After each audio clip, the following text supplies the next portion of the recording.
বক্তব্য আমরাই চালাই, আমরাই দেই, আমরা বক্তব্য কিসের থেকে যদি কথা বলেন আমি আসবো। আমাকে দাওয়াত করছেন কেন? আমাকে দাওয়াত করছেন কেন? বলেন বলেন, আপনি বলেন না, কিসের থেকে এরকম কথা বলবেন কেন? আপনি বলেন, আপনি বলতে থাকেন। আমরা সমাজে উইরা আসি নাই, আমরা এই দেশের নাগরিক। আমরা বসেন বসেন, আমরা ট্যাক্স হোল্ডার নাগরিক, ট্যাক্স দেই আমরা, ট্যাক্স। আমাদের দেশের কালচার এটা হয়ে গেছে। সবাই হুজুরদের কথা বলে, কিন্তু হুজুরদেরকে আন্ডার এস্টিমেট করে। আমি পায়ে হাত দিয়ে বলবো, আমাকে কেউ আন্ডার এস্টিমেট করেন না।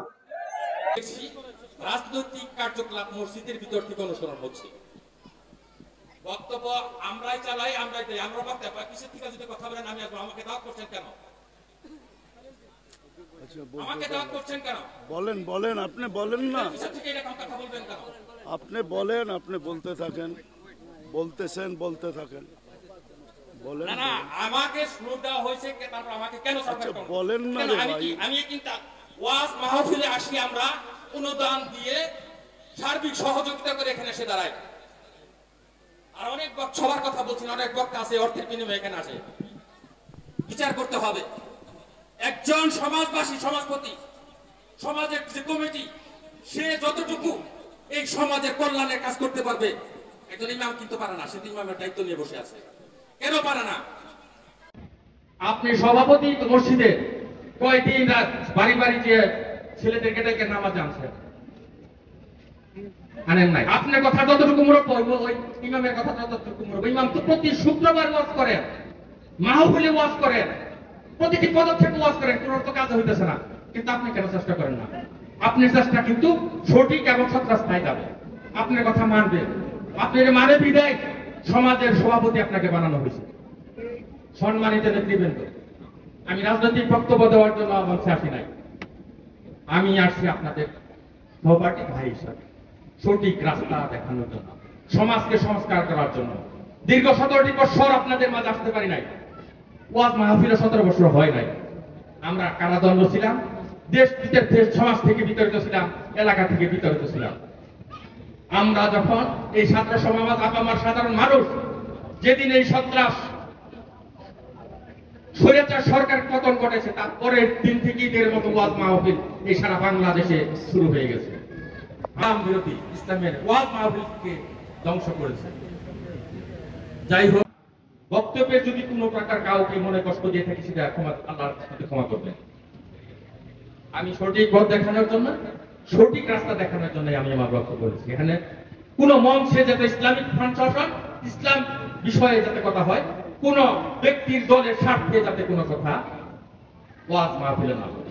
আমাকে যখন দাওয়াত দেওয়া হয়েছে, তখন বলছিলাম কোন স্বার্থ অন্বেষী ব্যক্তিদেরকে যদি এখানে মাহফিল আনা হয়, তাহলে কিন্তু আমরা সেই অনুষ্ঠানে যাবও না, অনুদানও দেব না, আপনারা আপনাদের মতো করবেন। আমি আশা করি সকলে বুঝতে পেরেছেন। এখন দেশ বরেণ্য ইসলামিক বক্তা যা আদর্শ, নবীর আদর্শ, সেই দৃষ্টিকোণ থেকে বক্তব্য রাখবেন, ওয়াজ রাখবেন। আমি সকলের কাছে দোয়া চেয়ে, আন্তরিকতা চেয়ে, ভালোবাসা চেয়ে আমার প্রাণপ্রিয় নেতা জনাব শওকত হোসেন সরকার, যিনি আজকে রাত্রে প্লেনে উঠবেন উমরা হজ পালন করার জন্য, তার জন্য দোয়া চেয়ে আমি আমার সংক্ষিপ্ত বক্তব্য শেষ করছি। আসসালামু আলাইকুম ওয়া রাহমাতুল্লাহি ওয়া বারাকাতুহু। সকলের সুস্বাস্থ্য কামনা করছি। এই সকলকে ধন্যবাদ। আসসালামু আলাইকুম ওয়া রাহমাতুল্লাহি ওয়া বারাকাতুহু। আসলে ওয়াজের যতটুকু দিক নির্দেশনা দেওয়া দরকার ছিল, আমাদের সভাপতি সাহেব, আপনাদের সভাপতি সাহেব এটা একটু ত্রুটি করেন নাই। আমার বিশ্বাস পরিপূর্ণ দিক নির্দেশনা হয়ে গেছে। আমার হাতেও সময় নাই, বিদায় আমি আশা করি আমার পরে যিনি আসে উনি আপনাদের সামনে কথা রাখবেন, শেষ পর্যন্ত কথা বলবেন। আমি শুধু আপনাদের জন্য দোয়া করব। আর সভাপতি সাহেব যেই কথাগুলো বললেন, ওইগুলোই আমাদের পাথেওর জন্য যথেষ্ট। কেননা ওনারা আমাদের দেশের কর্ণধার, ওনাদের কৃপাই আমরা বেঁচে আছি। ওনাদের কৃপা যদি না থাকতো তাহলে হয়তো আমরা দেশে থাকতেও পারতাম না, বা দেশে থাকতামও না। কোথায় থাকতাম আল্লাহই জানে। বিদায় আমি কথা লম্বা করতে চাইতেছি না, আমিও আপনাদের কাছ থেকে বিদায় নিতেছি। আমার পরে যে বক্তা উনি আসবেন, আমি আপনাদের কাছে অনুরোধ রাখবো যে আপনারা ওনার কথা শুনবেন এবং দোয়া পর্যন্ত বসবেন, তারপরে এটাকে পরিসমাপ্তি ঘটাবেন। বলে আমি আমার কথা শেষ করলাম। ওমা আলাইনা ইল্লাল বালাগ।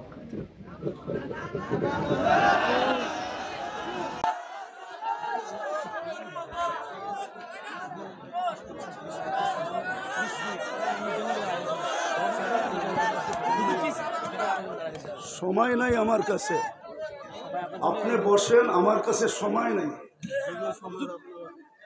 রাখেন রাখেন, আমরা সমাজে উইরা আসি নাই, আমরা এই বসেন নাগরিক। আমরা বসেন বসেন, আমরা ট্যাক্স হোল্ডার নাগরিক, ট্যাক্স দেই আমরা, ট্যাক্স। আমরা ট্যাক্স ছাড়া এই দেশে থাকি না। আপনারা বসেন, আপনারা বসেন। আমাদের দেশের কালচার এটা হয়ে গেছে, সবাই হুজুরদের কথা বলে কিন্তু হুজুরদেরকে আন্ডার এস্টিমেট করে। আমি পায়ে হাত দিয়ে বলবো, আমাকে কেউ আন্ডার এস্টিমেট করেন না। আপনারা আমাকে চিনেন না, আমার পরিচয় জানেন না।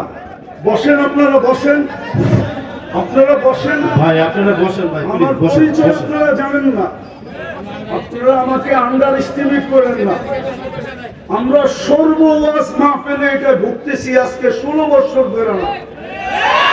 আমরা জন্ম থেকে জ্বলছি, এটা বাংলাদেশের প্রবাদ বাক্য, আমরা জন্ম থেকে জ্বলছি, জন্ম থেকেই জ্বলা। আর কতদিন? আপনাদের পায়ে হাত দিয়ে বলি বসেন, আওয়াজ করবেন না, কেউ আওয়াজ করবেন না। আমাদের সময়ের দাম আছে, আমাদের সময়ের দাম আছে, এরকম যে আমাদের সময়ের দাম নাই বা আমাদের এইটা পয়রা খাইতে হবে এরকম কোনো জরুরি না যে আমাদের ওয়াজ করেই খাইতে হবে। আমাদের খাওয়ার অনেক ব্যবস্থা আল্লাহ রেখে দিছে। যে আল্লাহ আমাকে জন্ম দিছে উনি আমার খাওয়া তৈরি করেন না, না খাওয়া ছাড়া আমাকে দুনিয়াতে পাঠায় দিছে যে আমাদেরকে এইভাবে করে খাইতে হবে। আপনাদের পায়ে হাত দিয়া বলি, আওয়াজ করবেন না। বাস আমি যেটা বলছি, সভাপতি সাহেব আমাদেরকে দিক নির্দেশনা ভালোই দেখাইছেন, খারাপ না। কিন্তু আমি আপনাদেরকে বলতেছি, আমার হাতে সময় নেই, আমার আরেকটা প্রোগ্রামে যেতে হবে। আমার এখানে লেখা আছে 9টা, দেখেন যদি লেখা না থাকে। এখন বাজে কয়টা বলেন তো আপনারা? হ্যাঁ, আপনারা আপনাদের লেখার উপরে আন্তরিক না? আন্তরিক না? আপনারা তো আন্তরিক না। আপনারা আমাকে 9টার সময় দিতে পারেন না। আপনারা এখন বাজতে শেষ 35 মিনিট আপনারা আমার লস করছেন। বিদা আমি আপনাদেরকে সময় দিব কোথেকে? আমার তো ছিল 9টার থেকে আমি 10টা দিব আপনাদেরকে, 1 ঘন্টা। আমার মিশনই তো যুবকদেরকে নিয়ে খেলা। আমি তো যুবকদেরকে নিয়েই খেলি, যুবকদেরকে তো আমরাই তৈরি করছি। আমি যদিও দেশের স্বাধীনতা দেখি নাই, আমি দেখবো কোথেকে? ওই 4 তারিখের রাত্রে তো আমি ইংল্যান্ড থেকে কানাডায় যেতেছিলাম, আমি তো জমিনেই ছিলাম না, 39,000 ফিট উপরে ছিলাম। নামার পরে আমি শুনছি দেশ স্বাধীন হয়ে গেছে। ওই দিন থেকে আমার দিনে জন্ম নিছে। আর আমি জানি আমার দেশের যুবক নিয়ে কোথায় রিচার্জ চলতেছে। আমার দেশের কয়জন বলতে পারবে এটা আমি জানি না, কিন্তু আমি জানি আমার দেশের যুবকদেরকে নিয়ে কোথায় রিচার্জ চলতেছে, কোন কোন দেশে বাংলাদেশের যুবক নিয়ে রিচার্জ চলতেছে। যে একটা দিন ছিল স্বপ্নে ভাবতে পারতো না। স্বপ্নে যদি কেউ কাজ করা ভাবতো যে উনি স্বপ্নে ভাবতেছে ঘুমের ভিতরে যে কাজ করা ফেলবে, তো উঠা দেখছে হ্যান্ডকাপ নিয়ে দাঁড়ায় আছে। যদি জিজ্ঞাসা করে হ্যান্ডকাপ, বলে তুমি তো স্বপ্নে দেখতেছিল না সরকার কাজ করবা, আমরা টেকনোলজির মাধ্যমে জেনে ফেলছি, বিদায় তোমার হাতে হাত করি পড়াইতে চলে আসছি। আমার দেশের যুবকরা স্বাধীনতা এনে দিছে। যুবকরা যদি না দাঁড়াইতো আরো 50 বছরের ভিতরে কারো স্বাধীনতা আনার ক্ষমতা ছিল। বিদায় আমার যুবকদেরকে নিয়ে কোথায় রিচার্জ চলতেছে আমি জানি। আমি জানি পেন্টাগনের কোন কামরায় রিচার্জ চলতেছে। পেন্টাগন চিনো তোমরা? হ্যাঁ, পেন্টাগন তো চিনো না, ঠিক না? কোন কামরায় পেন্টাগনের রিচার্জ চলতেছে? বাংলাদেশের যুবক এগুলা কি? বিদায় আমার মিশনই হলো যুবক নিয়ে খেলা। নাইলে আমি গত বছরে এখানে আসছিলাম রাত্র 1টার সময়। আমি জানছি আমি এইখানে আসবো কয়টায় জানেন? 8টার সময় জানছি আমি এখানে আসবো। যদি আমি জানতাম তো আমি আসতাম না। কসম খোদা, আমাকে কেউ নিয়ে আসতে পারতো না। আমি জানছি 8টার সময় যে আমি এখানে যেতেছি, কিন্তু আমি এর আগে জানতে ছিলাম উনি আরেকটা মার্কেট আছে ওইদিকে। কি মার্কেট গেলে? সুলতান মার্কেট যাব, কিন্তু আমাকে বাইপাস করে এখানে নিয়ে আসছে। আমি জানলে আসতাম না, আমার আসার ইচ্ছা ছিল না। সময়টা অনেক চলে গেছে। মানুষের মেমোরির ভিতরে একটা জিনিস সেট থাকে, সেটটা নষ্ট হয়ে গেছে। এখন আপনাদেরকে আমি কি শোনাবো? কিন্তু এতটুকু শোনাবো যুবকদেরকে, যৌবনের মূল্যায়ন করো। কেননা তোমার উপরে আল্লাহর বাজেট ব্যয় হইতেছে। আমাদের সবার উপরে আল্লাহর বাজেট ব্যয় হইতেছে। যতই ব্যক্তিত্ব দেখাই না কেন, যদি আল্লাহর কাছ থেকে পানির দামে অক্সিজেন কিনতে হতো, তাহলে ডেলি 16,500 টাকা বিল দিতে হতো, মাসে 4,95,000 টাকা বিল দিতে হতো। এই এলাকায় বাড়ি আর ঘর আর বিল্ডিং কারো লেংটি পর্যন্ত থাকতো না। লেংটি তোমাদের পায়ে হাত দিয়ে বলি, যৌবনটাকে মূল্যায়িত করো। অমূল্য রত্ন আল্লাহ দিচ্ছেন। পুরুষকেও বলি পুরুষত্বের মূল্যায়ন করেন, মা বোনদেরকে বলি মাতৃত্বের মূল্যায়ন করেন।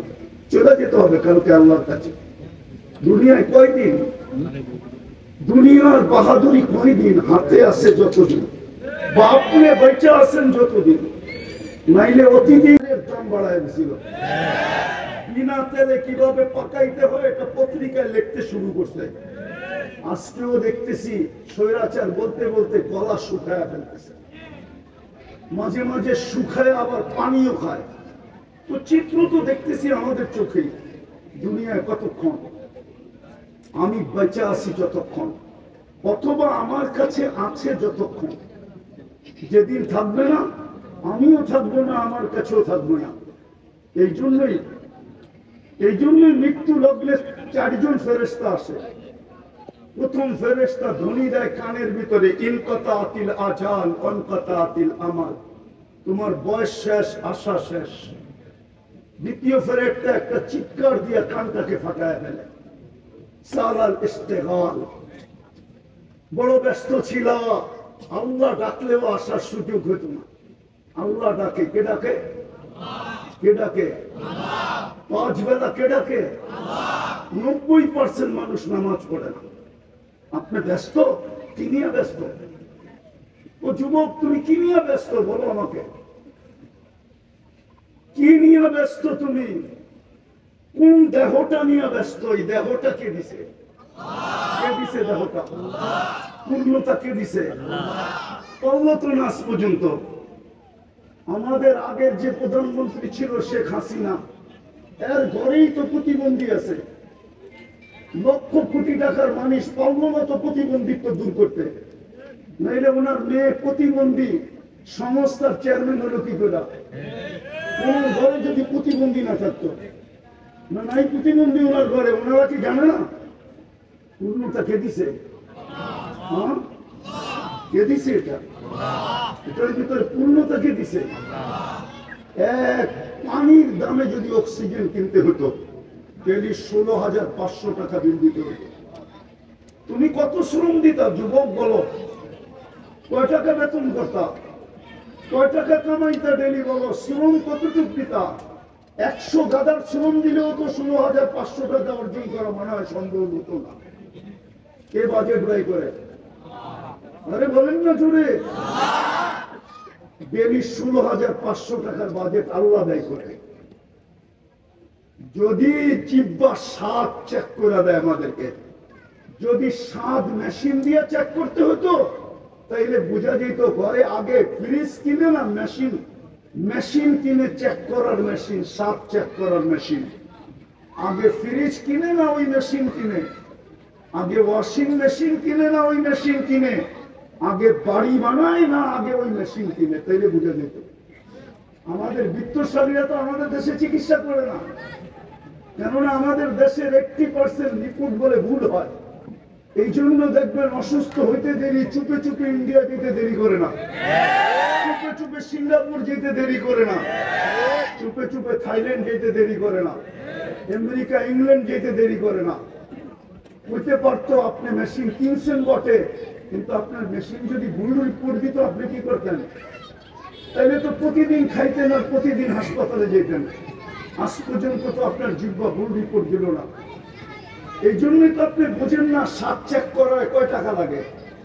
এই জন্যই তো আপনি আর আমি চিন্তা করি না গ্রাম চেক করতে কয় টাকা লাগে। এরকম এই শরীরটা খুইলা দেখানো যায় একটা একটা।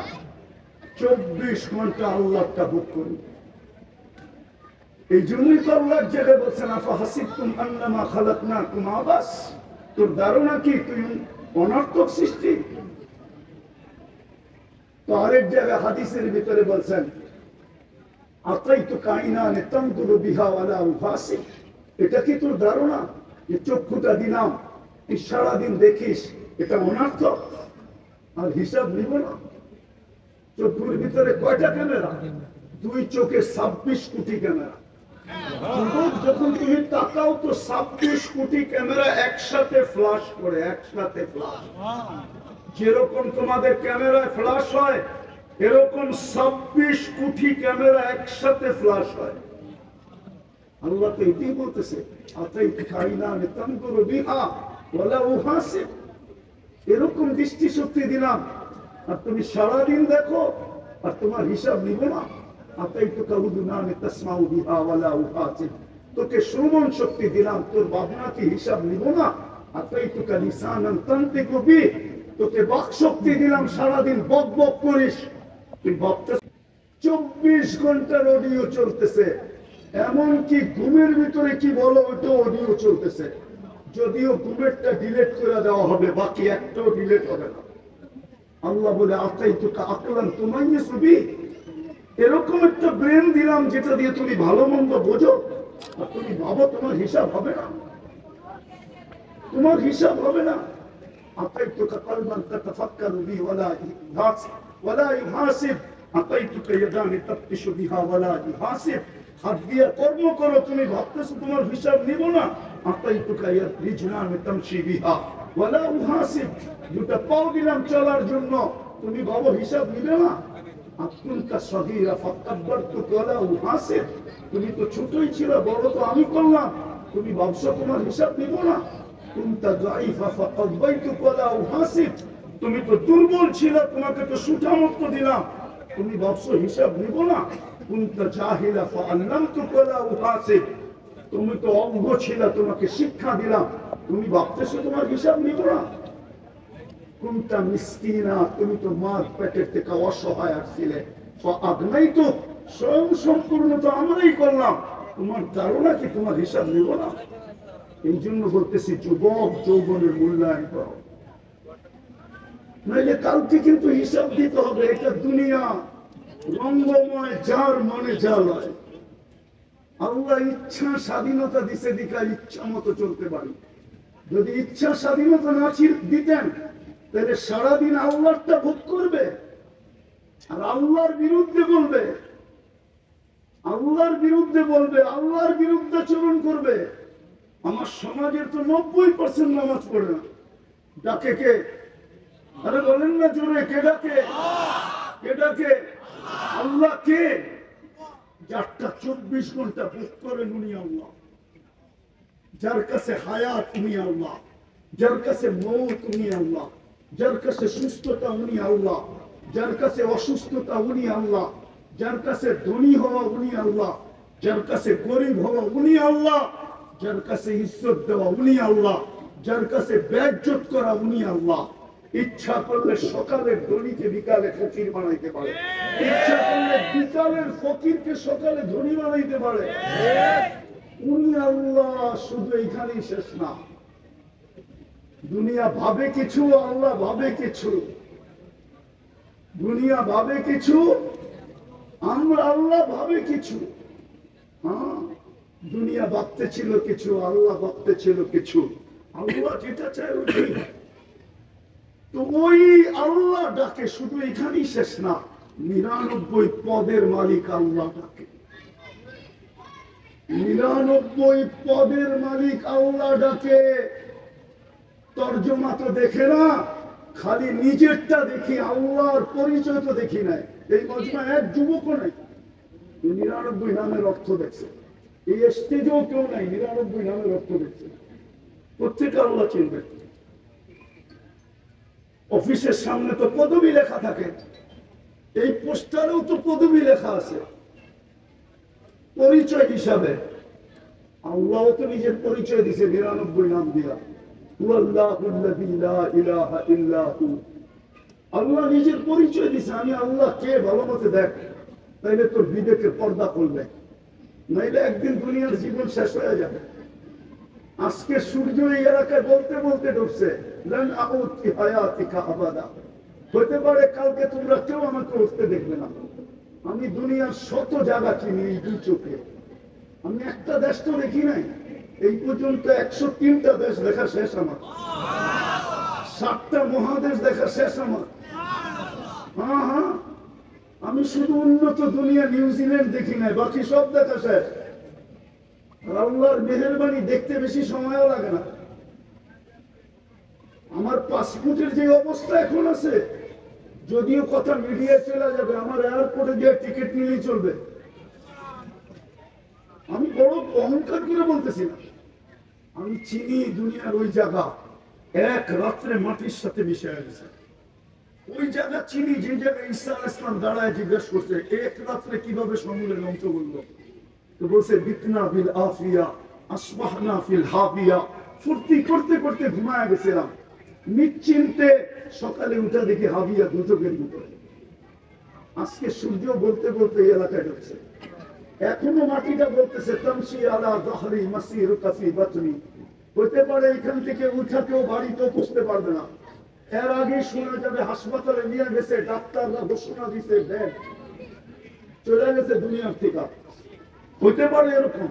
এই জন্য মাটি 24 ঘন্টা বলে তামশি আলা যাহরি মাসিরুকা ফি বাতনি, আমার পেটে চলমান, অতি সত্তর তুই আমার পেটে আসবি, তারপরে দেখবি ব্যবহার। এই জন্য আমি শেষ জায়গায় চলে আসছি। যুবক, তোমাদের পায়ে হাত দিয়া বলি, শুধু তোমাদের আয়োজন দেখে এতটুকু লম্বা করলাম, তোমাদের পায়ে হাত দিয়া বলি, যৌবনের মূল্যায়ন করো। ওই যুবক নিজেকে বানাও, যাতে আল্লাহ দেখা তোমাকে বলে লাউলা শাবাবা খুশা। দুনিয়ার মানুষ তোমাদেরকে ইজ্জত দিলে কতটুকু দিবে? আমি জানি দুনিয়ায় কতটুকু মানুষকে ইজ্জত দেয়, কতটুকু দিলে দুনিয়ার মানুষ ইজ্জত। যদি দুনিয়ার মানুষ ইজ্জতই দিত, তাইলে এখন বলতে হয় রাজনীতি কথা বলতেছি না, মনের কথা বলতেছি। হ্যাঁ, তাইলে জুলাই সনদ নিয়ে এত টাল বাহানা কোনদিন হতো না। যদি মূল্যই দিত যুবকদেরকে, যদি জনগণকে মূল্যই দিত যে জনগণ করছে, যুবকরা করছে, তাইলে জুলাই সনদ নিয়ে এত টাল বাহানা হতো না, এত গড়াগড়ি হইতো না, এত দাম কষাকষি হইতো না, এত ছানাছানি হতো না, এত ফেটাফেটি হইতো না, এত চিল্লাচিল্লি হতো না। দুনিয়ার মানুষ কতটুকু দাম দিবে? দুনিয়ার মানুষ অতক্ষণ দাম দিবে যতক্ষণ তুমি চামচ হইতে পারো। বস, তোমার তরকারি ভাড়া শেষ, তোমার প্রয়োজন শেষ। আমার কথা বিশ্বাস করো, আল্লাহ তোমাকে দাম দিবে যদি তুমি মূল্যায়ন করতে পারো যৌবনের। আমি হাদিস থেকে দেখাইতেছি কতটুকু দাম দিবে। আল্লাহ বলে লাউলা শাবাবা খুশা, ওই যুবকরা যদি জমিনে না থাকতো, যে নিজেকে লজ্জাপতির মতো আল্লাহর ভয়ে গুটায় নিছে, আল্লাহ বলে লাজাআলতুস সামা হাদিদা, আমি আকাশকে লোহার বানায় দিতাম, আর আরদা সাফসাফা, জমিনকে তামা, ওমা আনজালতু মিনাস সামাই কাতরা ওমা আমবাতু মিনাল আরদি হাব্বা। জমিন থেকে একটা শস্যের দানা না, আকাশ থেকে একটা বৃষ্টির ফোঁটা না। বল আনজালতু আলাইহিমুল আযাবা সাব্বা, একের পর এক আযাব দিয়ে ধ্বংস করে ফেলতাম। আর করবেন না কেন? আল্লাহ ডাকে তারপরে তো আসে না, বলে আমি ব্যস্ত, আমি এই কাজে সেই কাজে, এই সেবায় সেই সেবায় ব্যস্ত। আল্লাহর ডাক, যে আল্লাহ অস্তিত্ব দিল, 99 পদের মালিক, শুধু আল্লাহ মিলে না বলতে বুঝাইতে পারতাম। শুধু আল্লাহ তো না, রহমান, রহিম, মালিক, কুদ্দুস, সালাম, মুকমিন, মুহাইমিন, আজিজ, জব্বার, মুতাকাব্বিরুল খালিকুল বারিকুল মুসাব্বিরুল গফফারুল কহ্হারুল কহ্হারুর রাজ্জাকুল ফাত্তাহুল আলিমুল কাবিদুল বাসিতুল খাফিদুল রাফিউল মুইজ্জুল মুকিল্লুস সামিউল বাসীরুল হাকামুল আদলুল লতীফুল খবীরুল হালিমুল আযীমুল গফুরুশ শাকুরুল আলিমুল কবীরুল হাফিজুল মুকিতুল হাসিবুল জলিলুল করিমুল রকিবুল মুজিবুল ওয়াসি আল হাকিমুল ওয়াদুদুল মজিদুল বাঈকুল শহীদুল আব্দুল ওয়াকিলুল কবিয়ুল মতিনুল ওয়ালিদুল হামিদুল মুসি المبدي المعيد المحيي المميت الحي القيوم الواجد الماجد الواحد الاحد الصمد القادر المقتدر المقدم المؤخر الاول والاخر الظاهر والباطن الوالي المتوالي البر التواب المنتقم العفو الرؤوف مالك الملك ذا الجلال والاكرام المقسط والجامع والغني والمغني المانع الضار النافع النور الهادي البديع والباقي الوارث والرشيد الصبور জল্লে চালালু 99 পদের মালিক আল্লাহ ডাকে। 90 বার আসে না নামাজ, 90 বার নারী পুরুষ নামাজ পড়ে না। সে এক কাহিনী দিয়ে ইতি টানতেছি। এই জন্যই এক আল্লাহওয়ালা কবরস্থানে বসে কাঁদতেছিল। এক যুবক জিজ্ঞাসা করছে, বাবা তুই কবরস্থানে কাঁদিস কেন? এইখানে তোর কান্না দেখবেই বা কে? আর তোর যদি কোনো প্রয়োজন থাকে মেটাইবই বা কে? লোকালয়ে কাজ যায়। বাবা বলতেছে, কেন কাঁদতেছিস জানিস যুবক? বললে কি তুই বুঝবি? বলে বল না বাবা, দেখি বুঝে আসে কিনা। তো বাবা বলতেছিল, চোখে দেখতেছি, চোখে। এই মানুষগুলা যখন দুনিয়ার উপরে ছিল, আল্লাহ 24 ঘন্টা মাফ করার জন্য ডাকতেন, কিন্তু কেউ মাপের জন্য হাত উঠাইত না। আজকে 24 ঘন্টা আল্লাহ মাফ করার জন্য ডাকে। যুবক, তোমাকে 24 ঘন্টা ডাকে। এখন তো প্রথম আকাশ থেকে ডাকতেছে। ইমাম বুখারী বলছে, আমি বলি না। তারপরে বাবা বলতেছিল, বেটা সচক্ষে দেখতেছি এখন সবাই 24 ঘন্টা মাপ চাইতেছে, আল্লাহ একবারও তাকায়া দেখে না। জানি না কথাটা যুবকদের দিলে লাগাইতে পারছে কিনা। আজকে মাফ করার জন্য ডাকে, কেউ হাত তোলে না। না নারী, না পুরুষ, না যুবক, না বৃদ্ধ, না শাসক, না শাসিত, কেউ হাত উঠায় না। কবরে যাওয়ার পরে মাফ চাবে, ওই দিন আল্লাহ তাকায় দেখবেন। এই জন্য আসো যুবক, যৌবনের মূল্যায়ন করে। পুরুষদেরকে বলতেছি পুরুষত্বের মূল্যায়ন করেন। মা বলতে বলতেছি মাহবুব, নারীত্বের মূল্যায়ন করি। প্রত্যেক শ্রেণীর মানুষকে বলতেছি মূল্যায়ন করেন। মৌত কখন চলে আসবে কেউ জানে, ওইখানে কোনো পরিচয় চলবে না। যদি চলতো, একটা বলতেছি একটা, তাহলে আবু তালেবের কবর আজকে 25-30 না, 89 থেকে এই পর্যন্ত আমাকে কাঁদাইতো। হ্যাঁ, 89 থেকে প্রথম আমি মক্কা গেছি, 89 99 থেকে নিয়ে এই একবার না, যতবার যেই ততবারই কাঁদায়। আমি চিনি ওনার কবর কোথায়, কার পাশে, কোন কবরস্থানে, যেটাকে ওলামারা জান্নাতুল মুআল্লা বলে, উপরের জান্নাত, মক্কার কবরস্থান। কার পাশে? খাদিজাতুল কুবরা রাদিয়াল্লাহু তাআলা আনহার পাশে আবু তালেবের কবর। ওই কবর আমাকে কোনোদিন কাঁদাইতো না। বললাম তো 89 থেকে কাঁদাইতেছে, প্রতিবার 2 বার 3 বার, প্রতি বছর বহুবার কাঁদাইতো না। আপনি চিনেন না আবু তালেবকে? সম্পর্ক কার সাথে ছিল আপনি এটাও জানেন না। আপনি কোত্থেকে জানবেন মুহাম্মদুর রাসূলুল্লাহকে? একটা কথা বলি, কবরে প্রথম প্রমাণ করতে হবে, প্রথম কবরের সুয়াল। যারা বলে প্রথম সুয়াল কবরের মান রব্বুকা, এটা মনে হয় তেমন ঠিক না। তিনটা প্রশ্ন হবে এটা ঠিক, কিন্তু প্রথম প্রশ্ন হবে মা কুনতা তাকুলু ফি হাদার রাজুল মুহাম্মাদি। ইমাম বুখারী লেখছেন, ইমাম মুসলিম লেখছেন রহমতুল্লাহ আলাইহি, প্রথম প্রমাণ করতে হবে আল্লাহর রসুলের রঙে তুমি কতটুকু রঙিন ছিল। কেননা মুহাম্মদুর রাসূলুল্লাহ না হইলে আমরা আল্লাহ চিনতাম না, আল্লাহ চিনতাম না, দিন চিনতাম না, কোরআন চিনতাম না, কোরআন পেতাম না। মুহাম্মদুর রাসূলুল্লাহ না হইলে এক রাত্র 83 বছরও পেতাম না। এক রাত্র যে 83 বছর, এত বড় মর্যাদা আমাদের কপালে জড়তো না। আমরা তো মুহাম্মদুর রাসূলুল্লাহ চিনি না। মুহাম্মদুর রাসূলুল্লাহ আমার সমাজ চিনে না, আমার সমাজের যুবকরা চিনে না, আমার সমাজের কেউ চিনে না। যদি চিনতো তাহলে বাংলাদেশে কেন চিৎকার দিতে হতো কাদিয়ানীকে অমুসলিম ঘোষণা করার জন্য? কেন চিৎকার দিতে হতো যে কাদিয়ানীকে অমুসলিম ঘোষণা করেন? যেই দেশে 90% মুসলমান, ওই দেশে কেন চিৎকার দিতে হতো? সেমিনার কেন করতে হতো? ওলামাদেরকে কেন এই জন্য জেলে যেতে হতো? খুনের কেন শিকার হতে হতো? এই মুহাম্মদুর রাসূলুল্লাহ আমরা চিনি না। বিদায় কবরের প্রথম প্রশ্ন প্রমাণ করতে হবে তুমি ওনার রঙে কতটুকু রঙিন ছিল। প্রথম প্রশ্ন এটা। বুখারী শরীফ উঠায় দেখেন, আমি বানায় বলতেছি না। মুসলিম শরীফ উঠায় দেখেন, আমি বানায় বলতেছি না। প্রথম প্রশ্ন হবে এটা। এই জন্য পায়ে হাত দিয়া বলি, নিজেকে মূল্যায়িত করি। দুনিয়ার মূল্য কতক্ষণ? কবির কথাই তো সত্য।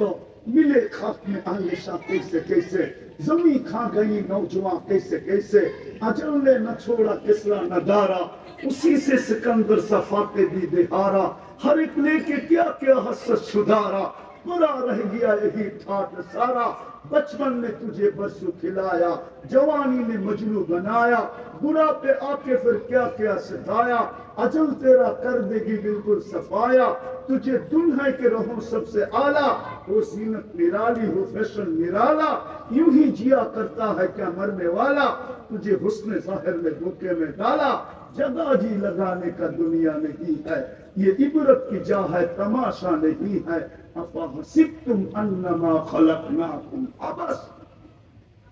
শুধু ঐতিহ্য থেকে যাবে, ঐতিহ্য। বেশি দূরে তো না, এটাও তো গাজীপুর, ঠিক না? হ্যাঁ, এটা গাজীপুর তো। হ্যাঁ, পাওয়ালের রাজা নাই, কিন্তু জমিন নিয়ে কামরা কামড়ি এখনো চলতেছে কোর্টে। আমরা চিনি কারা কামরা কামড়ি করতেছে। আমরা এই দেশেই থাকি, আমরা এই দেশেই বড় হয়েছি, আমরা এই দেশি ব্যাকগ্রাউন্ড নিয়ে বসছি। আমরা চিনি কারা বাওয়ালের জমিন নিয়ে এখনো কামরা কামড়ি করে, অথচ বাওয়ালের রাজা নেই। ঐতিহ্য আছে, ঐতিহ্য। যুবক, তোমারও ঐতিহ্য থেকে যাবে, আমারও ঐতিহ্য থেকে যাবে, আমরা থাকবো। চলো আজকে তওবা করে আল্লাহর কাছে নিজেকে দামি বানাই। পারবা তওবা করতে? কে কে পারবে দেখি? ইনশাআল্লাহ। তাইলে তওবা করি, আল্লাহ অতীত থেকে তওবা করলাম। বলো বলো, মনের থেকে বলো, মনের থেকে। সর্বশেষ আজকের থেকে তওবাকে অভ্যাস বানাও। ঘুমের সময় তওবা করে ঘুমাও, নাইলে হইতে পারে একদিন তুমিও চিৎকার দিবে, আমিও চিৎকার দিব, কিন্তু আর তাকায় দেখবে না। আজকে 24 ঘন্টা ডাকে শুধু তওবা করি। আর সর্বশেষ আজ থেকে নামাজ ছাড়বো, পাক্কা ওয়াদা। আল্লাহ আমাদেরকে আমল করার তৌফিক দান করেন।